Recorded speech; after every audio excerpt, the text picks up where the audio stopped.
आज हम जानेंगे लक्ष्मी नारायण योग की महिमा। अब देखिए, कुंडली में बहुत सारे योग होते हैं। कहने को कुछ योग शुभ होते हैं, कुछ योग अशुभ होते हैं। अब लोगों का बहुत अधिकतर प्रश्न ये आता है कि हमारी कुंडली में ऐसे कौन से योग का निर्माण हो रहा है जिसकी वजह से हमें इसके शुभ फल प्राप्त होंगे या नहीं होंगे।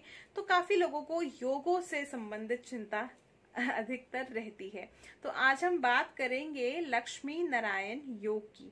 अब क्या है लक्ष्मी नारायण योग और इस योग से आपको लाभ किस तरह से होता है, कौन से फील्ड में आप अपने करियर को डेवलप कर सकते हैं, कौन से फील्ड में आप काफी हद तक उच्च पद की प्राप्ति कर सकते हैं, इस विषय में हम चर्चा करेंगे।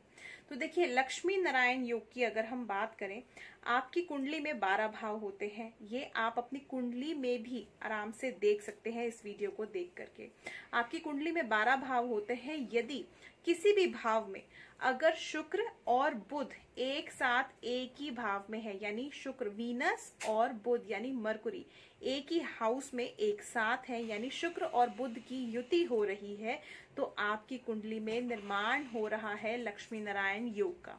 अब इसकी अगर हम बात करें तो इस योग के लाभ बहुत सारे हैं। ये योग जो है बहुत ही शुभ योग माना जाता है, क्योंकि जो जातक की कुंडली में इस योग का निर्माण हो रहा होता है, ऐसा जातक जो है कहीं ना कहीं कला के क्षेत्र में बहुत आगे रहता है।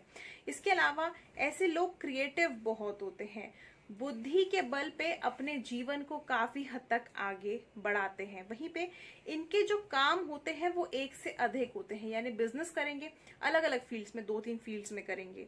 इसके अलावा अगर ऐसे लोग जो हैं अपनी बुद्धि का प्रयोग बहुत ही अच्छी तरह से करते हैं। वहीं पे ऐसे लोग जो होते हैं जिनकी कुंडली में लक्ष्मी नारायण योग होता है, ऐसे लोगों को कभी भी धन से संबंधित परेशानी नहीं आती। कितने भी जीवन में क्राइसिस हो जाए, मगर इनको धन से संबंधित परेशानियां नहीं आती। अब देखिए, धन की अगर हम बात करें तो बहुत सारे लोग ऐसे होंगे जिनकी कुंडली में ये निर्माण हो रहा होगा, मगर कहीं ना कहीं आप लोगों के मन में एक प्रश्न होगा कि हमारे पास धन नहीं रुकता है या धन से संबंधित परेशानियां आ जाती हैं।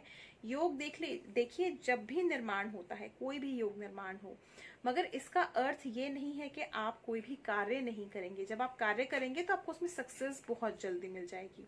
तो हम लक्ष्मी नारायण योग की अगर हम बात कर रहे हैं, अगर आपकी कुंडली में ये योग जो है बन रहा है, तो कहीं ना कहीं आप कार्य में बहुत ही जल्दी प्रगति हासिल कर लेंगे, यानी कार्य को आप बहुत जल्दी करेंगे और उसमें सफलता भी प्राप्त करेंगे। इसके अलावा धन से संबंधित कोई भी परेशानियां होती हैं वो समाप्त हो जाती हैं। पहली बात तो आती ही नहीं है। धन लगातार एक फ्लो में इनके पास रहता है, एक काम से दूसरा काम, दूसरे काम से तीसरा काम, ये मतलब एक से अधिक काम अपने जीवन में करते हैं। वहीं पे अगर ये योग आपकी कुंडली में पंचम भाव में निर्माण हो रहा है, यानी आपकी जो कुंडली है 12 भाव है, इसमें अगर 5th हाउस में ये योग बन रहा है, तो ये और भी अधिक आप लोगों के लिए लाभकारी साबित होता है। ऐसे में जो व्यक्ति होता है वो क्रिएटिव फील्ड में, संगीत है, नृत्य है, कला है या ग्लैमरस वर्ल्ड है, हमारा एक्टिंग लाइन है, इन सब चीजों में अगर रुचि रखता है और आगे भी काफी हद तक बढ़ता है। वहीं पे अगर ऐसे योग के ऊपर, यानी आपकी कुंडली के किसी भी भाव में अगर ये योग बन रहा है और इस योग के ऊपर बृहस्पति की दृष्टि पड़ रही है, यानी जुपिटर की इसके ऊपर दृष्टि पड़ रही है। अब जुपिटर की अगर हम बात करें, इसकी दृष्टि की बात करें, तो 5, 7 और 9 इसकी दृष्टि होती है, यानी जहां पर भी बृहस्पति बैठा है वहां से 5th हाउस, यानी वहां से 5वीं दृष्टि, उसके बाद 7वीं और उसके बाद 9वीं।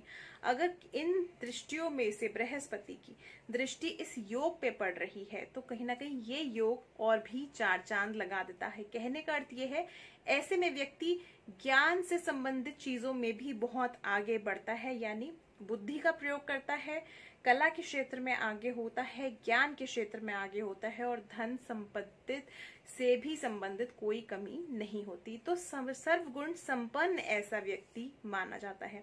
तो क्या आपकी कुंडली में भी लक्ष्मी नारायण योग है?